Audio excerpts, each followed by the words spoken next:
अध्यक्ष महोदय, मैं समझ सकता हूं कि मैं वो बात छेड़ना नहीं चाहता था, लेकिन क्या करूं, मजबूरी है अब।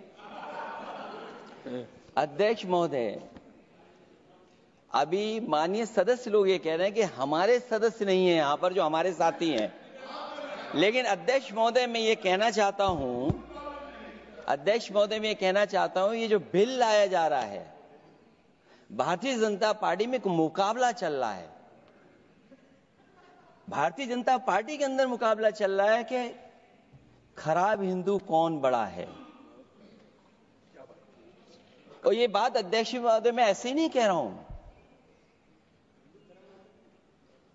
जो पार्टी ये कहती हो कि दुनिया की सबसे बड़ी पार्टी है, अध्यक्ष महोदय वो अपना राष्ट्रीय अध्यक्ष नहीं चुन पाए अभी तक। अध्यक्ष महोदय, भारतीय जनता पार्टी क्या है?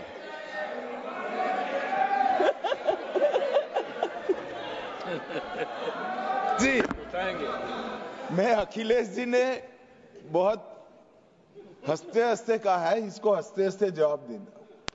इस सामने जितनी पार्टियां हैं उनका राष्ट्रीय अध्यक्ष उन 5 लोगों को ही चुनना है परिवार के। हमें माननीय अध्यक्ष जी करोड़ों सदस्यों में से 12-13 करोड़ सदस्य प्रक्रिया कर कर चुनना है तो देर लगती है। आपके यहां जरा भी देर नहीं लगेगी। मैं कह देता हूं अभी 25 साल तक आप अध्यक्ष हो जाओ, नहीं बदल सकता। अध्यक्ष महोदय, क्योंकि जो बात निकल के आई है वो मैं फिर आगे बढ़ा दूं। अध्यक्ष महोदय, जो बात सोशल मीडिया या और जगह गुपचुप हो रही है, कहीं ऐसा तो नहीं था कि अभी कुछ दिन पहले यात्रा जो हुई है वो कहीं 75 वर्ष की एक्सटेंशन वाली यात्रा तो नहीं थी? अध्यक्ष महोदय, ये जो इस बार जो वक्फ बिल आया है, नाकामी का पर्दा इस बार है वक्फ बिल। और नाकामी कोई एक आध नहीं है, मैं कई नाकामियां बता सकता हूं। अभी मैं माननीय सदस्यों को सुन रहा था, वो पुराने कई बिल उनके बारे में चर्चा कर रहे थे कि कितने प्रोग्रेसिव बिल लेकर के आए हैं। मुझे याद है मैं उत्तर प्रदेश में उस समय था और मुझे लगा कि शायद इनकी वो बात ठीक होगी। एक ये बहुत तैयारी के साथ फैसला लेकर के आए थे और फैसला ये लिया था आधी रात के आज के बाद नोट नहीं चलेंगे, नोट बंद हो जाएंगे। अध्यक्ष महोदय, उस नोटबंदी नाकामी के बारे में भी तो चर्चा हो जाए कि अभी भी न जाने कितनी जगह पर कितना रुपया निकला जा रहा है, कितना निकल करके आ रहा है। केवल नाकामी नोटबंदी की नहीं, नाकामी बेरोजगारी की भी है, नाकामी महंगाई की भी है, नाकामी किसान की आय दोगुनी नहीं कर पाए वो भी इनकी नाकामी है। मुझे याद है एक माननीय मंत्री जी पूरे देश की नदियों के बारे में बीओडी बता रहे थे, लेकिन माननीय मंत्री जी ये भूल गए कि उनके शहर में, उनके क्षेत्र की जो नदी है उसकी बीओडी क्या है। गंगा क्या साफ हो गई? यमुना क्या साफ हो गई? स्मार्ट सिटी क्या बन गई? क्या गोद लिए हुए गांव इन्होंने गोद से उतार दिए? उनकी क्या दुर्दशा है? इसलिए मैं कहना चाहता हूं, ये नाकामी का पर्दा इस बार वक्फ बिल बना है। और सबसे बड़ी बात तो यह है कि जिसके लिए फैसला होना है उसकी बात को अहमियत न देना भी नाइंसाफी है। अध्यक्ष महोदय, नाकामी केवल यहां तक नहीं है। और भारतीय जनता पार्टी क्या है, मैं केवल एक पुरानी घटना याद करता हूं। एक बार फैजाबाद अयोध्या में एक कार्यक्रम था, उसमें बड़ी तैयारी की गई थी और तैयारी के साथ कलाकार मुंबई से बुलाए गए थे। हो सकता है वो सहमति दिल्ली से ना रही हो, केवल लखनऊ की सहमति से हो रहा हो कार्यक्रम। और जब कार्यक्रम की पूरी तैयारी हो गई, भगवान श्री राम बनकर के कोई आ गया, लक्ष्मण बनकर के कोई आ गया, मां सीता भी बनकर के कोई आ गया, हनुमान जी, और भगवान हनुमान भी बनकर के कोई आ गया। लेकिन जब लखनऊ से वो हेलीकॉप्टर उड़ा और अयोध्या पहुंचा तो सब लोग थे, लेकिन उसमें हनुमान नहीं थे। अध्यक्ष महोदय, मैं भारतीय जनता पार्टी के लोगों से कहूंगा कि जानकारी करिए कि आखिरकार भगवान श्री राम थे, लक्ष्मण थे, सीता थी, लेकिन हनुमान क्यों नहीं थे? हनुमान इसलिए नहीं थे, शायद उनकी जात या धर्म कुछ और था। अध्यक्ष महोदय, ये देश मिली जुली संस्कृति से चला है। कुछ हमने सीखा, कुछ उन्होंने सिखाया। और जो लोग ये कहते हैं कि हम सबको बराबरी का हक देते हैं, अभी कुछ दिन पहले ईद निकली है। अध्यक्ष महोदय, वो परंपरा रही है, न केवल मैं जाता हूं बल्कि कोई दल का नेता ऐसा नहीं न जाता हो उस कार्यक्रम में शामिल होने। भारतीय जनता पार्टी के जो मुख्यमंत्री, उप मुख्यमंत्री, वो भी जाते हैं, उप मुख्यमंत्री, सभी धर्मों के नेता आते हैं। लेकिन पता नहीं इस बार क्या साजिश थी, षड्यंत्र था कि वहां पर कुछ पाबंदी लगी हुई थी। अगर किसी कारण पाबंदी लगी हुई थी तो बात समझ में आती है, लेकिन जब जानकारी हुई है, किसी को नहीं पता था कि पाबंदी क्यों लगी है कि आप नहीं जा सकते वहां पर कार्यक्रम में शामिल होने। क्या यही भारत है, यही संविधान हमें रास्ता दिखाता है? अध्यक्ष महोदय, मंत्री जी बताएं हमें, वो खुद भी माइनॉरिटी हैं, भगवान बुद्ध के रास्ते पे चलते हैं। भगवान बुद्ध का रास्ता दूसरा है। हम आपको अपना मानते हैं तब भी जब आप हमारे बहुत सारे ग्रंथों को नहीं मानते, तब भी हम आपको अपना मानते हैं। आप हमारे पुराणों को नहीं मानते हैं, आप हमारे उपनिषदों को नहीं मानते हैं। लेकिन सोचिए, हम हिंदू वो लोग हैं जो आपको स्वीकार करते हैं और गले लगा करके चलते हैं। अब मैं दूसरे धर्म पे नहीं जाऊंगा, कोई नाराज हो सकता है। मैं दूसरे धर्म के बारे में नहीं जा सकता, मैं केवल यही बताता हूं। और मैं उत्तर प्रदेश में, अध्यक्ष जी, जहां से आता हूं, मैं अपमान नहीं कर रहा हूं, मैं सच बोल रहा हूं। और ये बिहार के चुनाव में जो आप कह रहे हैं कि महिलाओं को 2 मेंबर बना दिया, इस बार मैं भी देखूंगा आगे भारतीय जनता पार्टी कितनी महिला लोगों को टिकट देंगे वहां पर।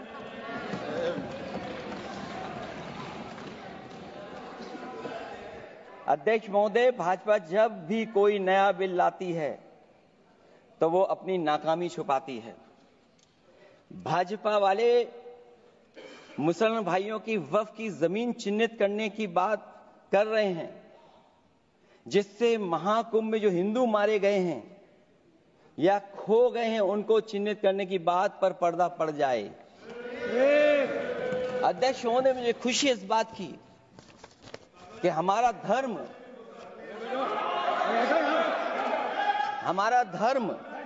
अध्यक्ष महोदय, नहीं कुछ कहना चाहते हैं। नहीं प्लीज, उनको अलाउ नहीं किया। अध्यक्ष महोदय, कुंभ में आस्था सबकी है, कोई ऐसा नहीं जिसकी आस्था ना हो। और कुंभ कोई पहली बार नहीं हो रहा था। ये भारतीय जनता पार्टी के लोगों ने ऐसा प्रचार किया कि 144 वर्षों के बाद पहली बार महाकुंभ होने जा रहा है, और लोग निकल पड़े। सरकार ने कहा कि हमारी तैयारी 100 करोड़ की है। आप कहते टेक्नोलॉजी का हम इस्तेमाल करेंगे, जमीनों को हम मैपिंग कर करके डेटा एंड रिकॉर्ड ठीक करेंगे। अध्यक्ष महोदय, ये बताएं कि वो 30 लोग कौन थे, उनके नाम क्या थे जिनकी जान चली गई, न केवल जान जाने वालों की, बल्कि अध्यक्ष महोदय ये सरकार बताए कि जो लगभग 1000 हिंदू खो गए हैं, जो अभी तक नहीं मिले, जो अभी तक नहीं खोज पाए हैं, वो 1000 हिंदू की सूची कहां है? और फिर धर्म कारोबार की बात है, जो ये लोग गोली। अध्यक्ष महोदय, मैं कार सेवक वाली बात इसलिए नहीं छेड़ना चाहता हूं।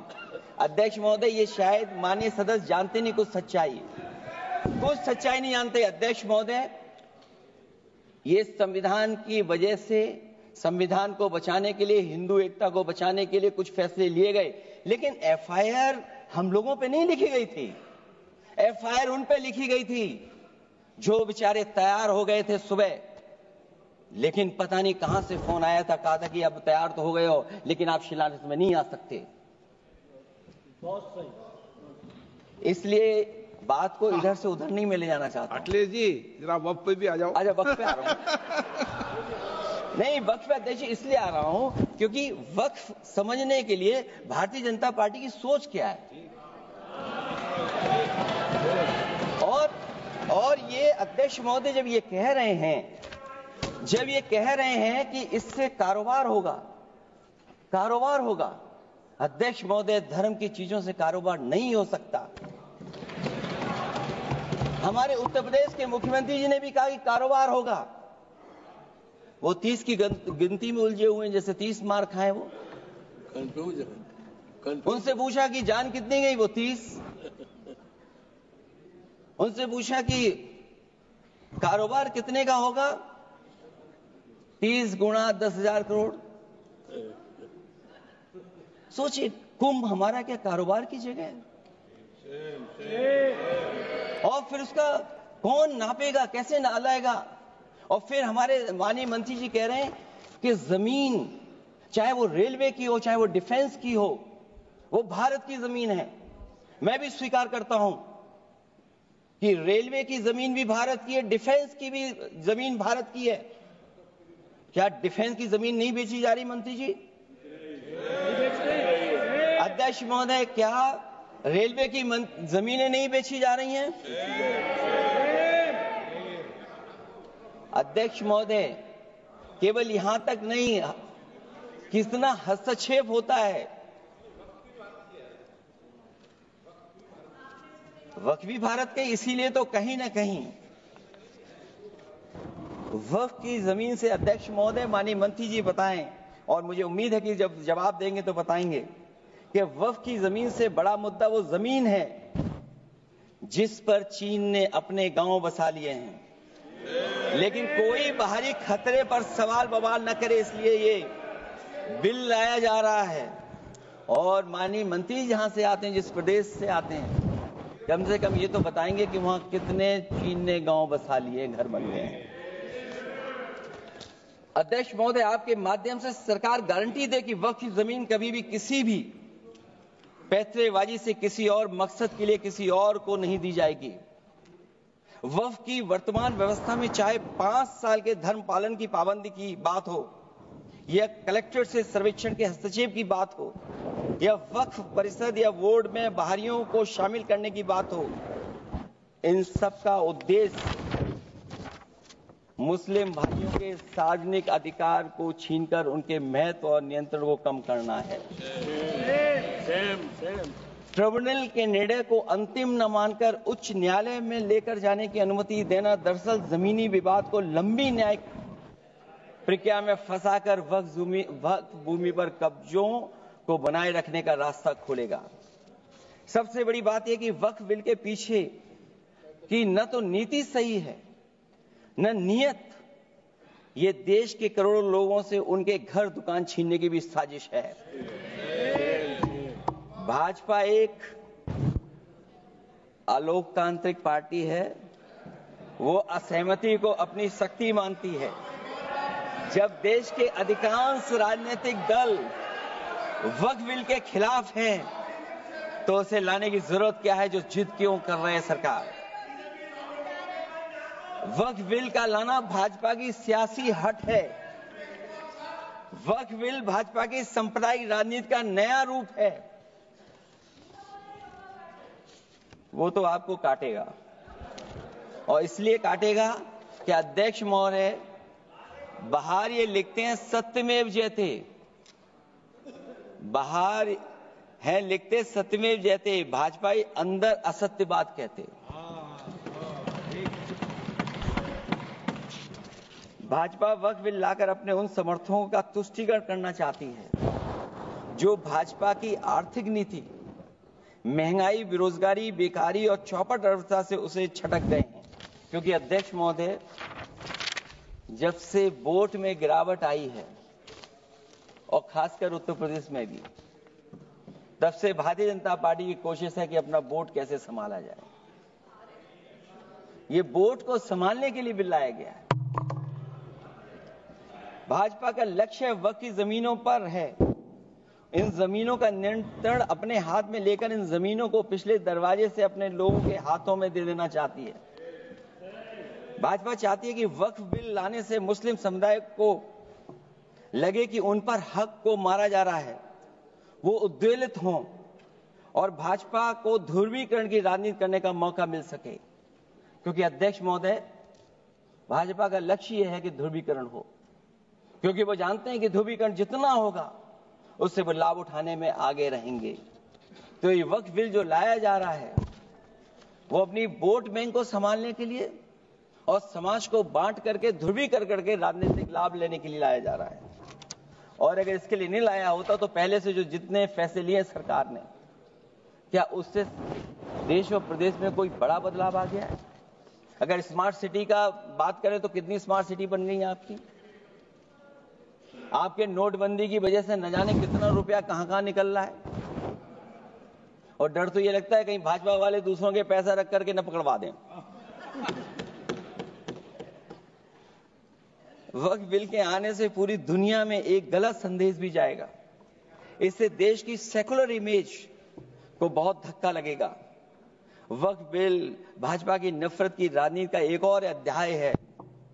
मैं अंत में कहना चाहता हूं कि अभी तो आपने साथी संभाल लिए हैं, एक साथी तो मुझे दिखाई नहीं दे रहा है। और हमारे जिनका हमने सम्मान किया, हमें कहां ले गए आप? और हमें यहां छोड़ गए आप, हमें छोड़ गए। हमें देखिए सभापति महोदय देखिए राजनीति क्या है। हमने आपका हाथ पकड़ा और हम यहां आ गए और आप हमारा हाथ छुड़ा करके वहां चले गए। इसलिए देखिए कब हमारा इनका हाथ मिल जाए। और मैं अध्यक्ष सभापति महोदय ये कहना चाहता हूं कि वक्फ बिल भाजपा के लिए वाटरलू साबित होगा, क्योंकि ऊपर से तो हाँ हाँ कह रहे हैं, लेकिन अंदर ही अंदर बहुत सारे साथी सहमत नहीं है। मैं अंत में इतना ही कहना चाहता हूं कि ये वक्फ बिल जो लेकर के आए, कोई उम्मीद लेकर के नहीं आ रहा है। ये सोची समझी रणनीति का हिस्सा है, क्योंकि इनका जो बोर्ड बिखर गया है, ये मुस्लिम में भी बंटवारा चाहते हैं। मुस्लिम इस्लाम धर्म में कहीं बंटवारा नजर नहीं आता है, लेकिन इनकी कोशिश है कि इस बिल के माध्यम से हम मुस्लिम भाईचारा में भी बंटवारा करते हैं। बंटवारा तो पीडीए करेगा। अभी देखिएगा सभापति महोदया, हमारे एक सदस्य कह रहे थे कि चुनाव बहुत अच्छा होता है। इनसे बेहतर किसने चुनाव देखा होगा? चलिए धन्यवाद। वोट ही नहीं डालने दिया। सभापति महोदया, मैं धन्यवाद देता हूं। मैं और अपने दल और साथियों के साथ कहता हूं कि समाजवादी पार्टी बिल का विरोध करती है। वोट पड़ेगा तो हम इसके खिलाफ वोट डालने जा रहे हैं।